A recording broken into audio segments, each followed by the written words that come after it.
Hello everybody. Today we discuss regarding the chapter of money.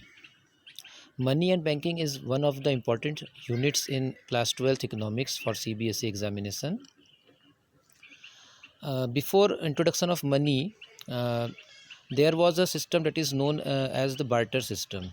In the barter economy, the goods are exchanged for another goods. For example, you may exchange books for milk, or you may exchange shoes for clothes, etc. But barter system was not very convenient for the human society, so human beings invented money. And I think all of you know something regarding the money, because all of you purchase something in market. For example, you may purchase mobile phones, dress, stationery materials, textbooks, etc, etc. So money is useful for the buying and selling of goods. And you can say that the currency note in your pocket, like rupees 10, rupees 50, rupees 100, etc., these are forms of money. But we want to know its definition, so we can define it by this term: money is anything which is generally accepted as medium of exchange, measure of value, store of value, and as means of standard of deferred payment. It means the general acceptability is one of the most important feature of money.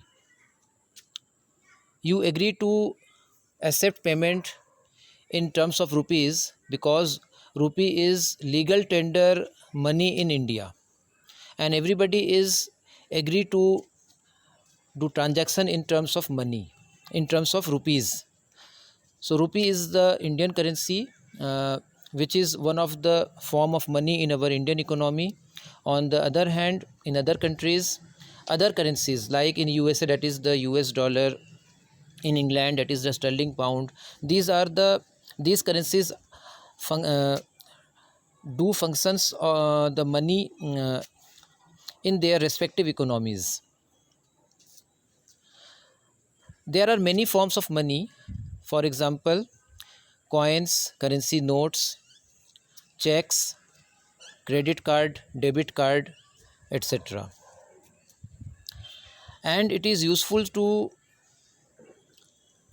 exchange anything, purchase anything, and we can measure the value in terms of money, in terms of rupees. We can discuss the functions of money. Basically, there are two types of functions. One is known as the primary function, another is secondary function. The primary functions of money are such as medium of exchange and measure of value. Medium of exchange: money is the generally accepted medium of exchange. It can be used in making payments for all transactions of goods and services. Money has removed the major difficulty of double coincidence of wants. So there is a term, double coincidence of wants. That difficulty we faced in the days of barter economy. We can understand by the simple example. You have already studied in class 10 NCERT books also. मान लीजिए कि आपके पास बहुत बढ़िया coat है और आपको आवश्यकता है बढ़िया जूतों की आवश्यकता है। तब आप क्या करेंगे? कोट लेके ऐसे आदमी को ढूंढना चाहेंगे जिसके पास जूते हो और वो आदमी भी तैयार हो आपका कोट लेने के लिए। अब आपने एक आदमी को ढूंढा, उसके पास जूते हैं। आपने उसको बोला कि आप कोट के साथ जूता एक्सचेंज करना चाहते हो, लेकिन उस आदमी ने बोला नहीं, मुझे कोट की ज़रूरत नहीं है, मुझे तो किताबें चाहिए। तो वहाँ पे क्या हो गया कि चूँकि आप दोनों के वांट्स में मैचिंग नहीं हुआ, इसलिए वहाँ पे आपका जो ट्रांजैक्शन है वो सफल नहीं हो पाया। फिर थोड़ी देर बाद आपको एक दूसरा आदमी मिला जिसके पास मिठाइयाँ हैं और वो आपका कोट लेने को तैयार है, लेकिन आपने कहा कि नहीं मुझे तो जूते ही चाहिए। तो इस प्रकार से क्या है कि आपका जो टाइम है बहुत ज़्यादा बर्बाद होता है ऐसे आदमी को ढूंढने में जिसके पास वो चीज़ हो जो आप चाहते हैं, और साथ ही साथ वो आदमी इस बात के लिए भी एग्री हो कि आपके पास जो चीज़ है वो उसको लेने के लिए तैयार रहे। उसके बाद फिर दोनों के बीच नेगोशिएशन होता है कि किस प्रकार से इनका एक्सचेंज किया जाए, यानी कितने यूनिट के बदले में दूसरे चीज़ की कितनी यूनिट ली जाए या दी जाए। तो इस प्रकार से क्या होता है कि ये जो समस्या है जिसको बोलते हैं double coincidence of wants, so money remove this problem because everybody is agree to accept money because money has the general acceptability. General acceptability means कि everybody is agree to take money. सबको money से क्या है, money में लेने में कोई परेशानी किसी को भी नहीं है, क्योंकि उसको मालूम है कि उसने जो मनी लिया है वो कल को वो किसी और चीज़ को ख़रीद सकता है उस मनी के माध्यम से। ये जो बिलीफ है, ये जो एक्सेप्टेबिलिटी है, इसके कारण मनी के माध्यम से बाइंग एंड सेलिंग करना बहुत ही इजी हो गया है। इसलिए क्या है, मनी क्या हो गया है, मीडियम ऑफ एक्सचेंज के रूप में माना जाता है। और ये मनी का सबसे ज़्यादा बेसिक फंक्शन है कि वो क्या है, money is medium of exchange, यानी कि ये विनिमय का माध्यम के रूप में उभर के आ रहा है। अब जो सेकंड फंक्शन है मनी का, जो बेसिक फंक्शन है या प्राइमरी फंक्शन है, वो है मेज़र ऑफ़ वैल्यू। अब क्या होता है कि बार्टर इकोनॉमी में ये बहुत समस्या आती थी कि हम किसी चीज़ को किस प्रकार से वैल्यूएशन करें। जैसे मान लीजिए कि आपके पास कुर्सियाँ हैं, तो एक कुर्सी का क्या वैल्यू लिया जाए। एक कुर्सी इक्वल टू 10 जोड़े जूते होना चाहिए, या एक कुर्सी का मूल्य आपके 4 चॉकलेट के बराबर होना चाहिए। तो इसका कोई भी सर्वमान्य मानक नहीं था। तो इस प्रकार से क्या था, बार्टर इकोनॉमी में मेज़र ऑफ़ वैल्यू जो था वो एक चैलेंज था। लेकिन अब क्या है, अब आप देखते हैं कि कोई भी चीज़ खरीदने जाते हैं तो उसमें क्या लिखा रहता है, यूजुअली आपने टर्म पढ़ा होगा MRP, मैक्सिमम रिटेल प्राइस। जैसे चॉकलेट आप खरीदते हैं तो उसमें लिखा रहता है MRP 5 रुपीज़, कुछ पेन में रहता है MRP 10 रुपीज़ के पेन रहते हैं। इसी प्रकार बुक्स आप खरीदते हैं उसमें भी प्राइस लिखी रहती है 200 रुपीज़, 500 रुपीज़। तो इस प्रकार से क्या होता है कि मनी के माध्यम से हम क्या कर सकते हैं, किसी भी चीज़ की वैल्यू को हम इजीली मेज़र कर सकते हैं। तो इस प्रकार से मेज़रमेंट करना और कंपेयर करना आसान हो जाता है। और मनी के टर्म में जब हम वैल्यू को मेज़र करते हैं उसको हम प्राइस बोलते हैं। तो प्राइस या कीमत जो होती है, इसके माध्यम से क्या होता है, पूरे इकोनॉमी का सिस्टम चलता है। जैसे कि माइक्रो इकोनॉमिक में आपने पढ़ा है प्राइस डिटर्मिनेशन, जो डिमांड सप्लाई से जो डिटरमाइन होती है। तो जो प्राइस होती है वो किस टर्म में होती है, मनी के ही टर्म में होती है, कि जिसमें क्या होता है कि मार्केट का इक्विलिब्रियम भी इसमें हम क्या कर सकते हैं, फाइंड कर सकते हैं। तो उसके लिए क्या ज़रूरी है कि हम सबसे पहले पर्टिकुलर किसी भी गुड्स का वैल्यू को मेज़र कर ले, और मेज़र करने के लिए कौन सी चीज़ यूज़फुल होती है, वो होती है मनी। अब इसके अलावा मनी के कुछ दूसरे फंक्शंस भी जिसको हम बोलते हैं सेकेंडरी फंक्शंस। अब जैसे कि इसमें से एक है आपका स्टैंडर्ड ऑफ डिफ़र्ड पेमेंट्स। अब डिफ़र्ड का मतलब होता है जो पेंडिंग है, which is for the future. तो deferred payment refer to those payments which are to be made in near future. तो डिफ़र्ड पेमेंट ऐसे पेमेंट होते हैं जो उसको फ्यूचर में, नियर फ्यूचर में किया जाता है। तो यहाँ पे भी क्या है कि ये क्यों ऐसा पॉसिबल हो जाता है, क्योंकि जो मनी का जो वैल्यू होता है वो कांस्टेंट रहता है कंपेयर टू अदर कमोडिटीज़। तो इस प्रकार से क्या होता है कि जैसे आज आपने किसी से कोई सामान मंगवाया और आपने उसको कहा कि हम 3 मंथ्स के बाद पेमेंट करेंगे, तो 3 मंथ्स के बाद भी मनी की जो वैल्यू होती है वो बहुत ज़्यादा चेंज नहीं होती है। इस कारण क्या होता है कि जो दोनों पार्टीज़ होती हैं वो इजीली इस प्रकार के डिफ़र्ड पेमेंट वाले सिस्टम में वो एग्री हो जाते हैं, और इस प्रकार से इजीली मनी के माध्यम से ये करना ईजी भी होता है और पॉसिबल भी हो जाता है।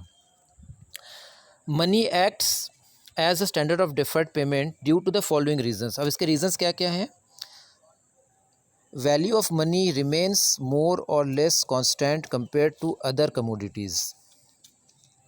Value of money remains more or less constant compared to other commodities. यानी कि मनी की जो वैल्यू है वो कांस्टेंट रहती है, वो चेंज नहीं होती है। And money has the merit of general acceptability. अब अगेन जो जनरल एक्सेप्टेबिलिटी का जो टर्म है वो बहुत इंपॉर्टेंट है, क्योंकि हर कोई मनी को एक्सेप्ट करने को तैयार है, कोई भी रिफ्यूज़ नहीं करता है मनी को लेने से। इसलिए जो उसका जो सर्वग्राह्यता का जो गुण है, जनरल एक्सेप्टेबिलिटी सर्वग्राह्यता, हर कोई इसको ग्रहण करने के लिए तैयार है, लेने के लिए तैयार है। इसलिए मनी के माध्यम से हम क्या कर सकते हैं कि अपने पेमेंट को थोड़े समय के लिए हम क्या कर सकते हैं, स्थगित कर सकते हैं, उसको पेंडिंग रख सकते हैं, और बाद में जब सूटेबल टाइम आता है तो हम क्या करते हैं, पेमेंट को हम रियलाइज़ कर लेते हैं। तो इस प्रकार से ये क्या होता है, स्टैंडर्ड ऑफ डिफर्ड पेमेंट के रूप में मान्य होता है। सी, या एक और चीज़ इसमें एक और रीज़न दिया हुआ है, money is more durable compare to other commodity, it also encourages capital formation. तो मनी में क्या होता है, ड्यूरेबिलिटी का भी गुण होता है कि आपने, जैसे आपके पास मनी है, आपने उसको बैंक में डिपॉजिट किया, तो बैंक में जो डिपॉजिट हुआ वो आपके अकाउंट में रिफ्लेक्ट हो रहा है। तो जब तक आप उस पैसे को निकालोगे नहीं या किसी थर्ड पार्टी को ट्रांसफ़र नहीं करोगे, तब तक वो आपके पास, आप ही के अकाउंट में, यानी कि आप ही का पैसा है वो, आप उसको अपने हिसाब से उसको यूज़ कर सकते हो। तो इस प्रकार से क्या है, ये जो मनी जो है वो, आपका जो मनी है वो बर्बाद नहीं हो रहा है, वो ड्यूरेबल है, यानी कि उसमें किसी प्रकार की खराबी नहीं आ रही है। लेकिन क्या होती है कि दूसरे जो गुड्स होती हैं उनमें क्या होता है, डेप्रिसिएशन होता है, घिसावट होती है, खराबी आ सकती है। तो इस प्रकार से क्या है, मनी में चूँकि ज़्यादा ड्यूरेबिलिटी है, इसलिए हम फ्यूचर पेमेंट के लिए भी इसको यूज़ कर सकते हैं। तो that is called the function of standard of deferred payments. ये मनी के माध्यम से ही पॉसिबल हो पाता है। Another secondary function of money is store of value. Money can be stored and does not lose value. Money acts as a store of value due to the following reasons. अब money से हम क्या कर सकते हैं, हम store कर सकते हैं वैल्यू को। कैसे स्टोर कर सकते हैं, बहुत आसान है। For example, suppose your monthly income is ₹10,000 and every month you save ₹1,000.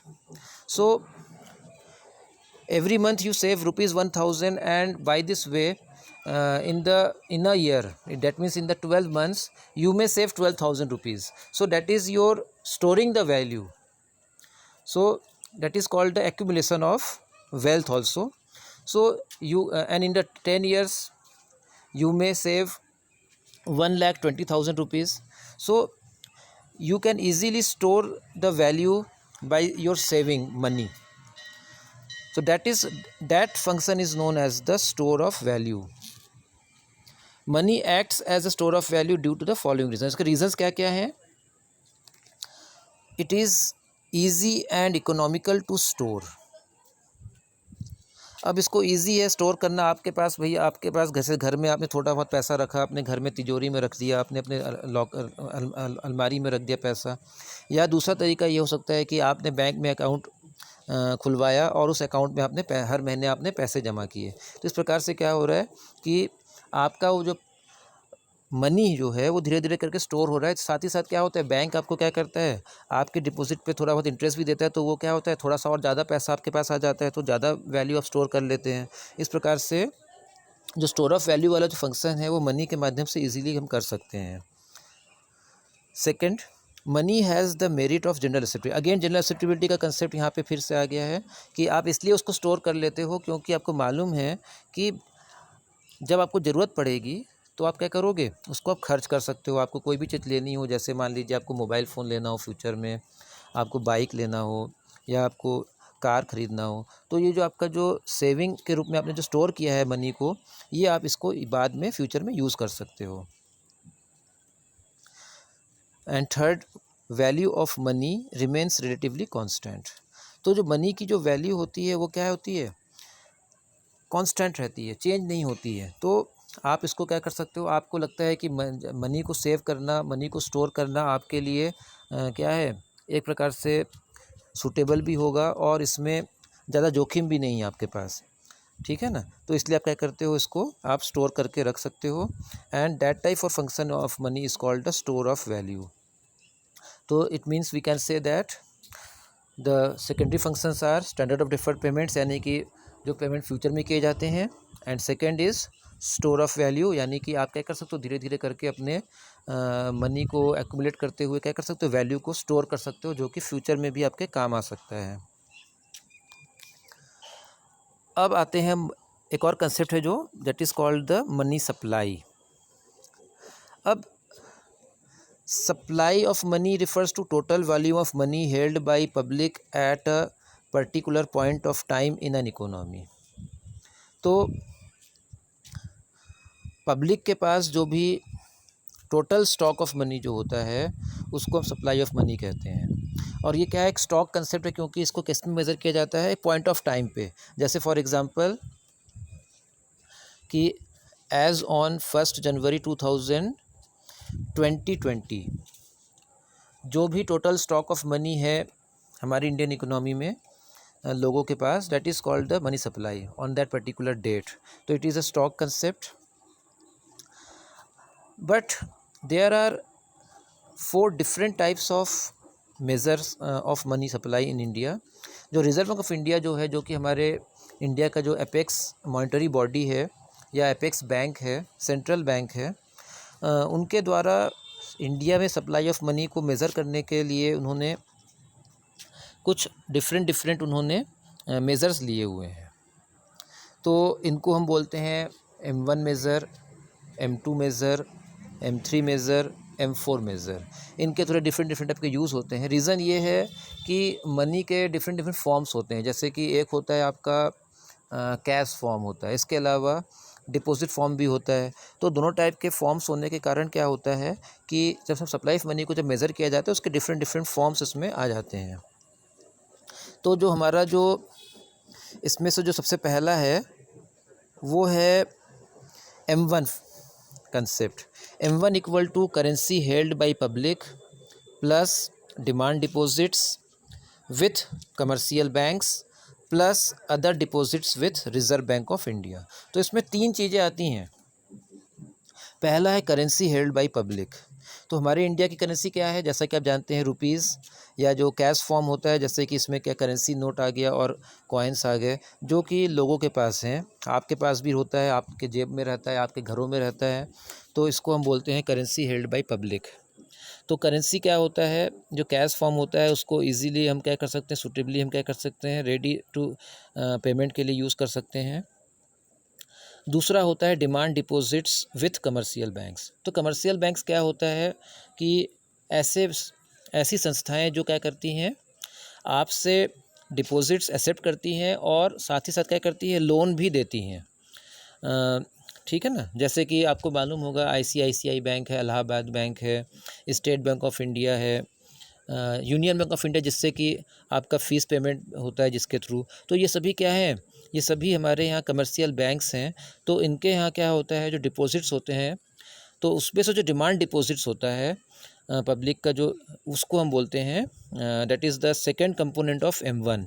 तो डिमांड डिपॉजिट किस टाइप का होता है, थोड़ा सा आपको हम थोड़ा सा इसके बारे में बताना चाहेंगे कि आप जो कमर्शियल बैंक में जो करेंट अकाउंट खुलवाते हो या फिर जो सेविंग अकाउंट खुलवाते हो, तो उसमें जो पैसा होता है बैंक आपको फैसिलिटी देता है कि आप उसको अपने ज़रूरत के हिसाब से क्या कर सकते हो, विड्रॉ कर सकते हो। मांगने पे बैंक आपको वो पैसा दे देता है। तो किस प्रकार से आप मांगते हैं, एक तरीका तो ट्रेडिशनल होता है कि आप बैंक में जाते हो, विड्रॉल स्लिप भर के वो पैसा निकाल लेते हो।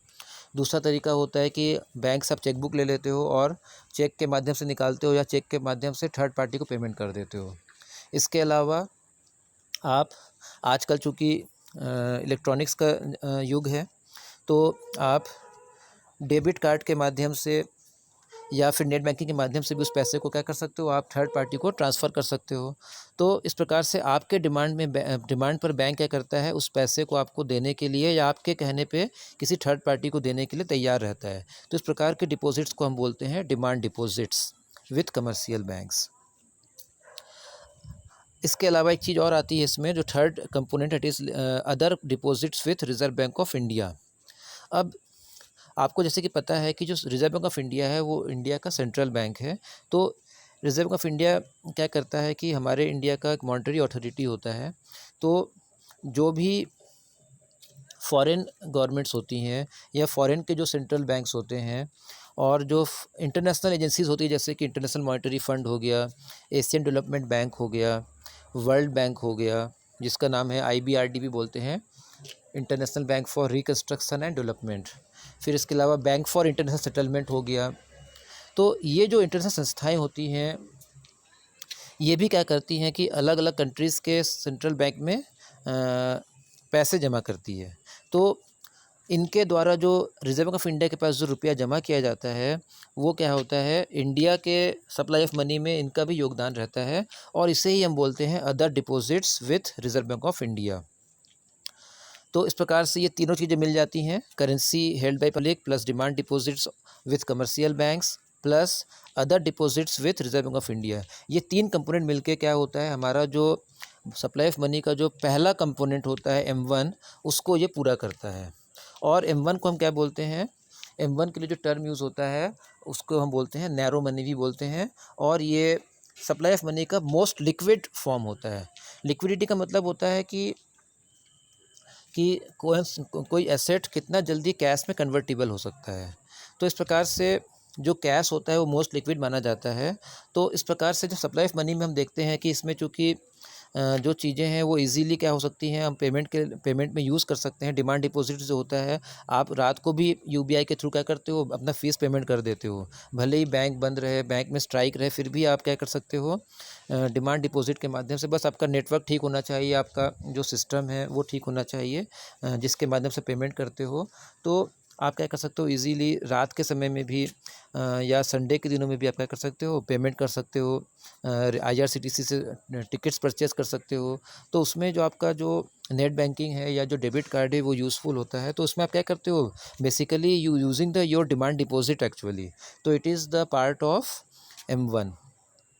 तो इस प्रकार से M1 को क्या होता है, it is the most liquid form of supply of money, as well it is the narrow concept of money. Narrow money भी बोलते हैं क्योंकि इसमें क्या है, जो अदर कंपोनेंट्स है उसको इसमें इंक्लूड नहीं किया जाता है। जो अदर कंपोनेंट्स है वो किस में आएंगे, आपके जो नेक्स्ट जो other forms of supply of money है उसमें आएंगे, जैसे कि M2।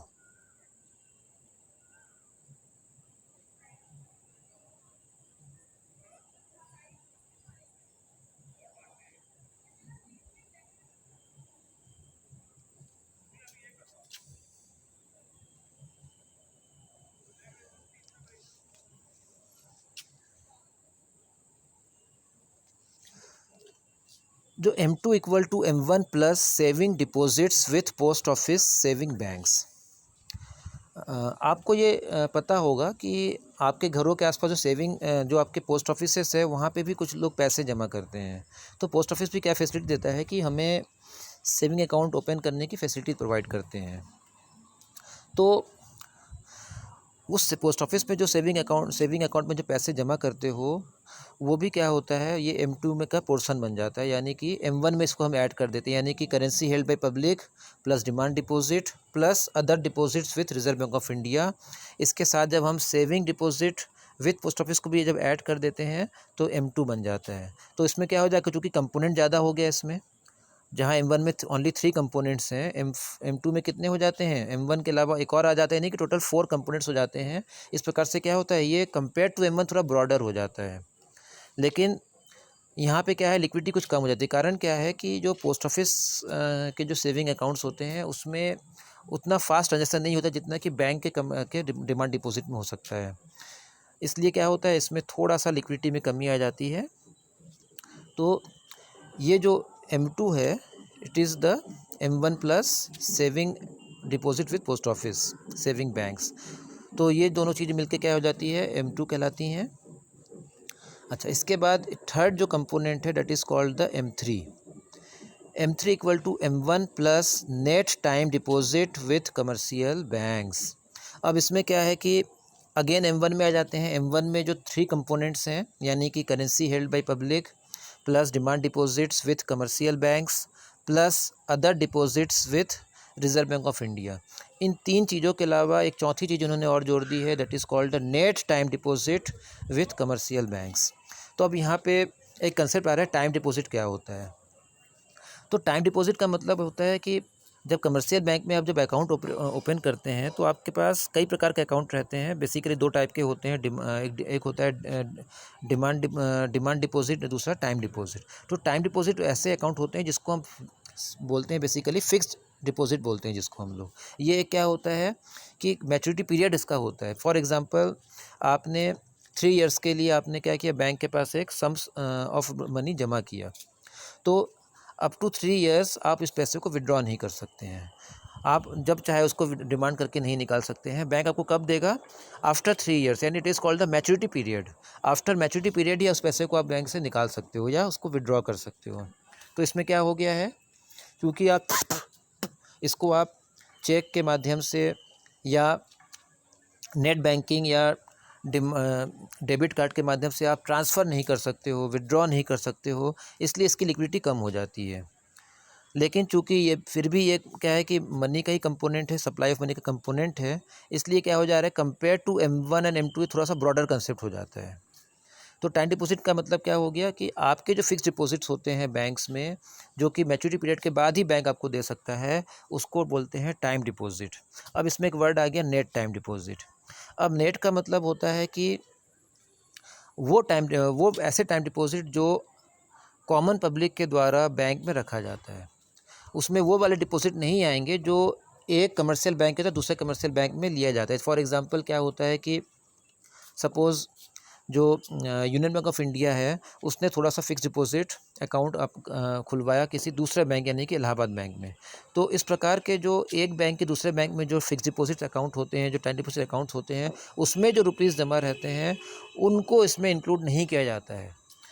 उसको छोड़ने के बाद जो कॉमन पब्लिक के जो फिक्स डिपॉजिट बचते हैं उसको ही हम इसमें इंक्लूड करते हैं, और इसीलिए इसमें टर्म यूज़ होता है net time deposit with commercial banks. तो कमर्शियल बैंक्स का जो डिपॉजिट हो गया, इसको भी हम इसमें ले सकते हैं। तो इस प्रकार से M3 क्या हो जाएगा, compare to M1 and M2 थोड़ा सा ब्रॉडर हो गया, और लेकिन साथ ही साथ क्या हो रही है, लिक्विडिटी में कमी आ गई है इसमें, क्योंकि जो टाइम डिपॉजिट होता है वो ट्रांसफरेबल नहीं है चेक के माध्यम से या डेबिट कार्ड के माध्यम से। इसके बाद जो फोर्थ इसका जो कंपोनेंट है या फोर्थ जो मेजरमेंट है मनी सप्लाई का, that is called M4 equal to M3 plus total deposit with post office saving bank excluding national saving certificate. अब पोस्ट ऑफिस में आपने क्या पढ़ा था अभी थोड़ा पहले M2 में कि सेविंग डिपॉजिट होता है। इसके अलावा कुछ और डिपॉजिट भी ले लीजिए पोस्ट ऑफिस में, जैसे कि आपका होता है नेशनल सेविंग स्कीम होता है, फिर आपका MIS अकाउंट होता है। तो इस प्रकार के जो डिपॉजिट्स होते हैं इनको भी हम ले लेते हैं यदि हम, लेकिन बस एक चीज़ को उन्होंने छोड़ दिया, date is called national saving certificate, NSC जिसको हम बोलते हैं। तो NSC के अलावा जो बाकी जो जितने प्रकार के भी डिपॉजिट्स होते हैं पोस्ट ऑफिस में पब्लिक के द्वारा, उसमें जो भी रुपया जमा रहता है वो वाला रुपया प्लस M3 यानी कि currency held by public plus demand deposit with commercial bank plus other deposit with Reserve Bank of India plus net time deposit with the commercial banks plus total deposit with post office saving account excluding national saving certificate, इतने चीज़ों को जब हम मिला लेते हैं तो ये बन जाता है M4। तो M4 क्या हो जाता है, ये ब्रॉड मनी कहलाता है। ब्रॉडेस्ट कंसेप्ट है ये सप्लाई ऑफ मनी का, इसलिए इसको ब्रॉड मनी बोलते हैं। तो ब्रॉड मनी जो होती है ये इसका कंसेप्ट माना जाता है, लेकिन इसमें क्या है कि लिक्विडिटी कम हो जाती है। जो लिक्विडिटी हमारा M1 में रहता है, क्योंकि इसमें करेंसी एंड डिमांड डिपॉजिट रहता है, वो लिक्विडिटी इसमें नहीं रहती है। आप इसका पूरा का पूरा कंपोनेंट को आप तुरंत के तुरंत आप खर्च करने में यूज़ नहीं कर सकते हैं, इसलिए इसको इसको क्या बोलते हैं, least liquid measure of supply of money कहते हैं। तो आप क्या देख रहे हैं, जैसे जैसे हम M1 से हम M4 की ओर आते हैं लिक्विडिटी में कमी आती है, लेकिन क्या होता है, साथ ही साथ ब्रॉडनेस बढ़ता जाता है सप्लाई ऑफ मनी का। दूसरी ओर जब हम M4 से वापस M1 की तरफ जाते हैं तो क्या होता है, लिक्विडिटी तो बढ़ती है, लेकिन मनी सप्लाई के कंपोनेंट्स कम हो जाने के कारण क्या होता है, इसमें नैरोनेस आ जाता है। इसलिए क्या बोलते हैं, सिंपल लैंग्वेज हम क्या कहते हैं, M1 is the narrow money and M4 is the broad money. M1 is the most liquid and M4 is the least liquid. तो ये आपको चार जो कंपोनेंट्स है ये बहुत इंपॉर्टेंट है, इसके बारे में आपको कंसेप्ट पता होना चाहिए, ठीक है ना। तो अब इसके बाद एक टर्म और यूज़ होता है हाई पावर्ड मनी, यानी प्रबल मुद्रा जिसको हम बोलते हैं, या उच्च शक्ति मुद्रा भी बोल सकते हैं हिंदी में। High powered money refers to currency with public and cash reserve of banks. अब पब्लिक के पास जो होता है, जो करेंसी होता है, ठीक है ना, वो करेंसी और उसके साथ जो बैंक में जो कैश रिज़र्व होता है, वो जब दोनों को मिलाते हैं उसको बोलते हैं हाई पावर्ड मनी। अब इसके जो इसमें जो बैंक के पास जो कैश रिज़र्व होता है, इसके माध्यम से ही बैंक क्या करता है, वो मनी क्रिएट कर सकता है। इसलिए क्या होता है, इसको हम हाई पावर्ड मनी बोलते हैं। तो हाई पावर्ड मनी में दो ही कंपोनेंट्स आते हैं, एक होता है currency with public, another is the cash reserve of the banks.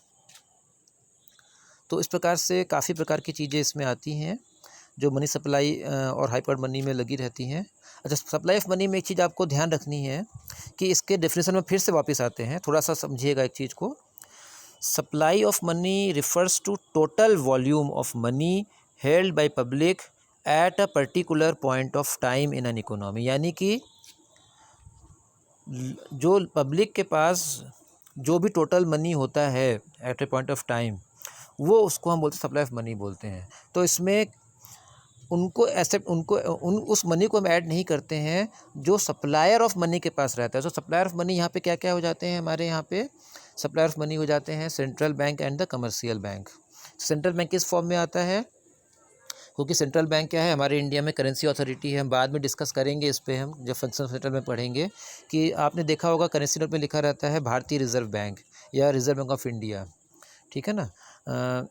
मैं धारक को 10 रुपये देने का वचन देता हूँ, ठीक है ना, अदा करने का वचन देता हूँ, ऐसा का जो सेंटेंस लिखा रहता है।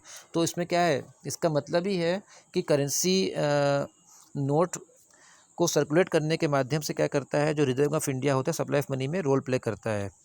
इसके अलावा जो कमर्शियल बैंक होता है, वो जब आपको लेंडिंग करता है, यानी कि जो लोन देता है, उसके माध्यम से क्या करता है, वो भी सप्लाई ऑफ मनी में रोल प्ले करता है। तो इनके पास जो खुद के जो पैसे रहते हैं वो इसमें इंक्लूड नहीं होता है। तो जो बाकी जो बचता है वो क्या कहलाएगा, वो कहलाएगा पब्लिक के पास जो पैसा है, पब्लिक के पास जो मनी है, तो केवल उससे ही लिया जाता है। तो आपको ये ध्यान रखना है कि इसमें पब्लिक का मतलब है कि पब्लिक के पास ही रहेगा, वो पैसा इसमें इंक्लूड नहीं है जो रिजर्व बैंक ऑफ इंडिया के पास रहता है या कमर्शियल बैंक के पास जो रहता है, क्योंकि ये क्या है, ये खुद मनी की सप्लाई करने वाले यूनिट्स हैं, संस्थाएं हैं जो सप्लाई ऑफ मनी में रोल प्ले करती हैं, ठीक है ना। तो that's why these are known as the suppliers of money in the economy. अब आपके लिए थोड़े से होमवर्क असाइनमेंट के क्वेश्चंस हैं, इसको थोड़ा सा आप लोग ध्यान दीजिएगा इन पे। First question is define money. तो आपको क्या करना है, मनी की डिफिनीसन को क्या करना है, समझ के लिखना है। Next question is briefly explain the primary functions of money. Third is explain the secondary functions of money. Fourth, what do you mean by high powered money. And fifth question is define M1, M2, M3 and M4। यानी कि जो money supply के जो चारों components है उसके बारे में आपको क्या करना है, उसको समझाना है, ठीक है। Thank you and have a nice day.